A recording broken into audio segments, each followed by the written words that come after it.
You're listening to John the Recruiter podcast, JTR, where we discuss everything recruiting.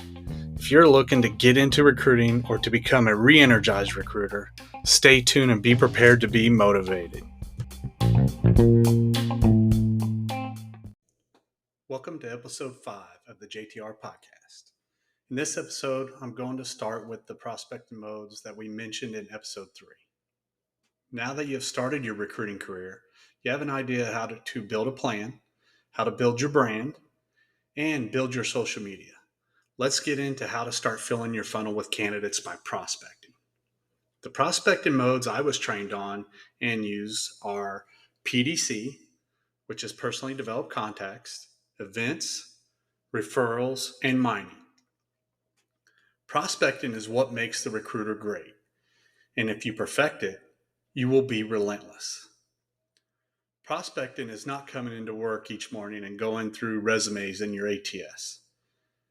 It is producing your own candidates to provide the most qualified candidates for a specific job requisition.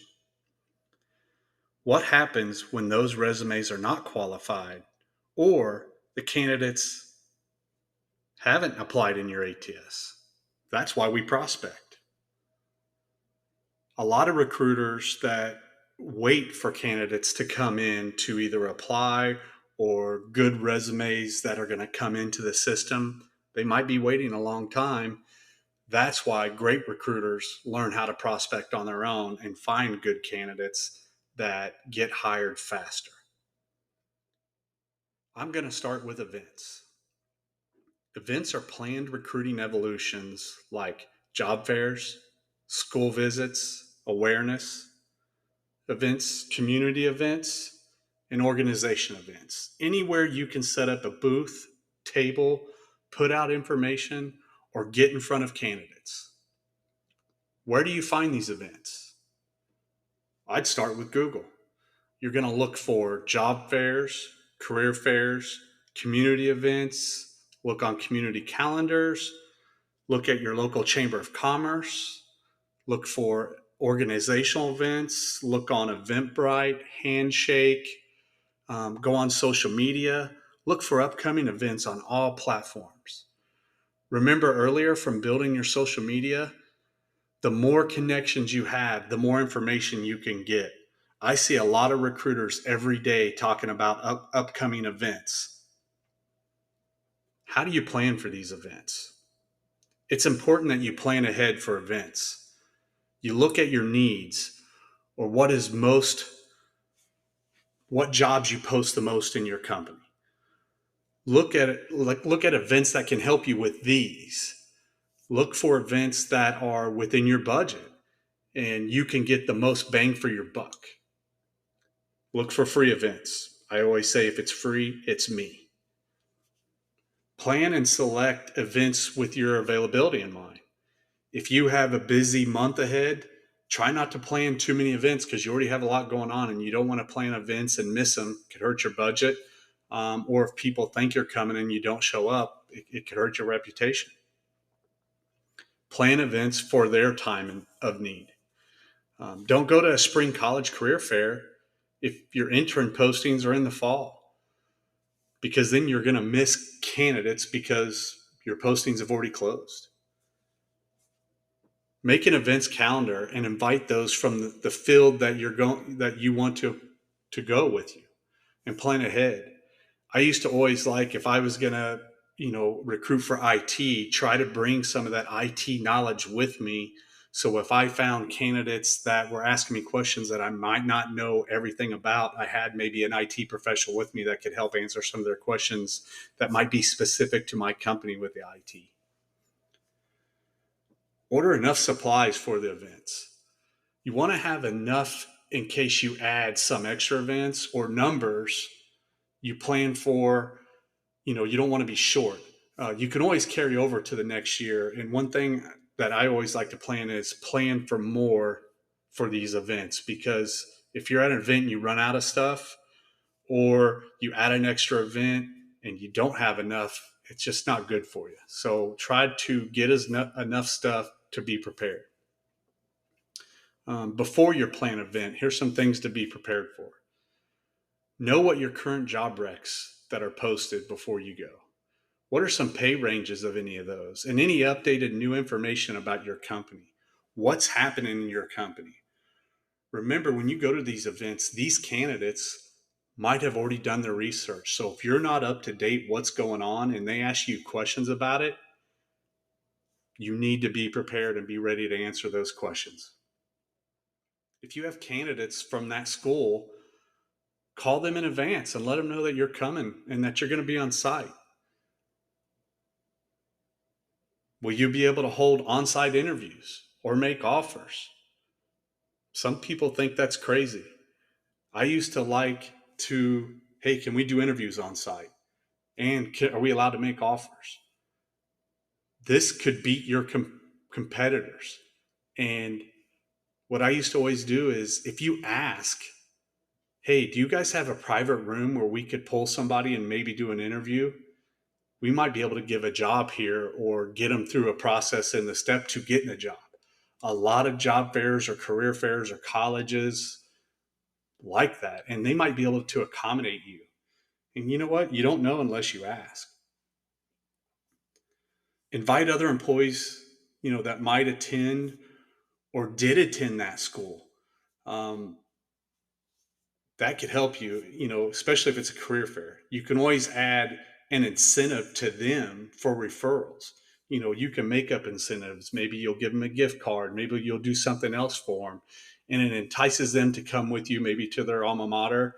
And maybe they already know people that's there. What do you do at the event?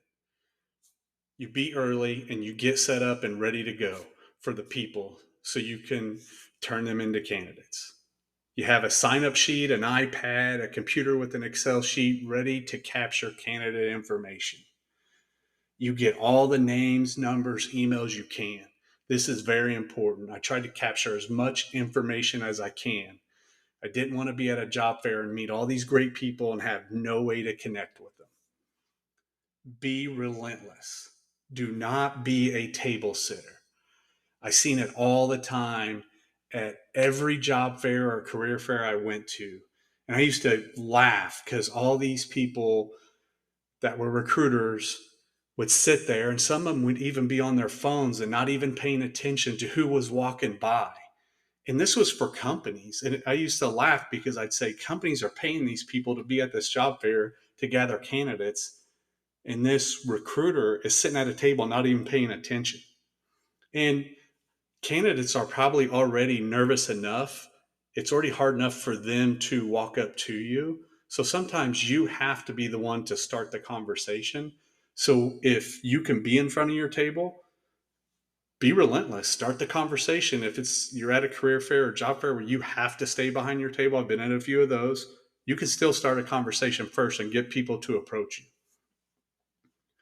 Walk around at some point during that career fair, job fair, and see and talk with your competition.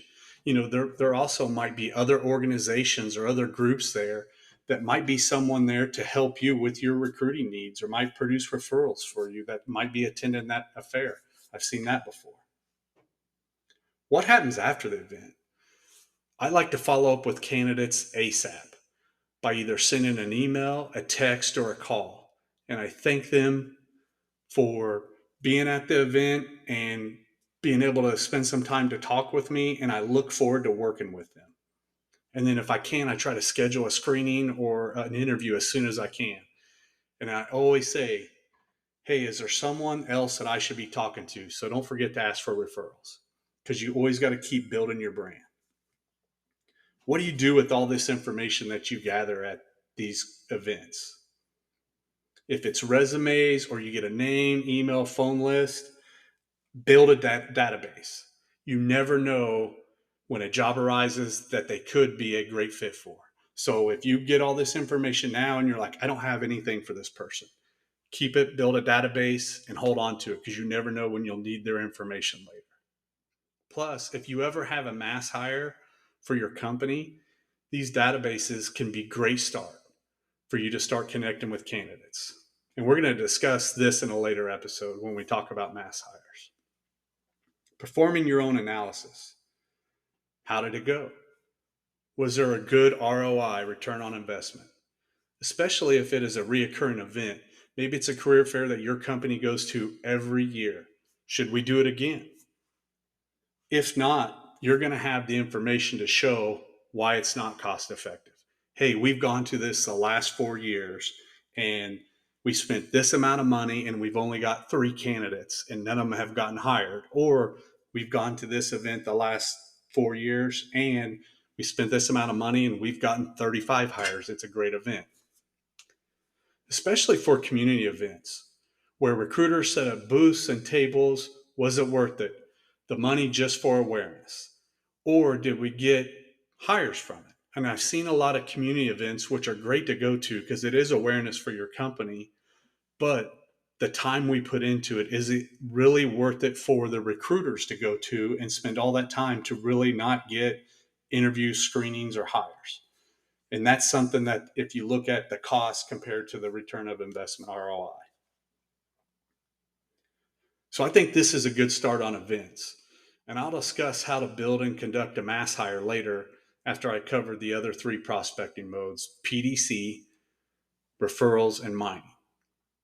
Thanks for listening to the John the Recruiter podcast. Until next time, stay motivated and be relentless.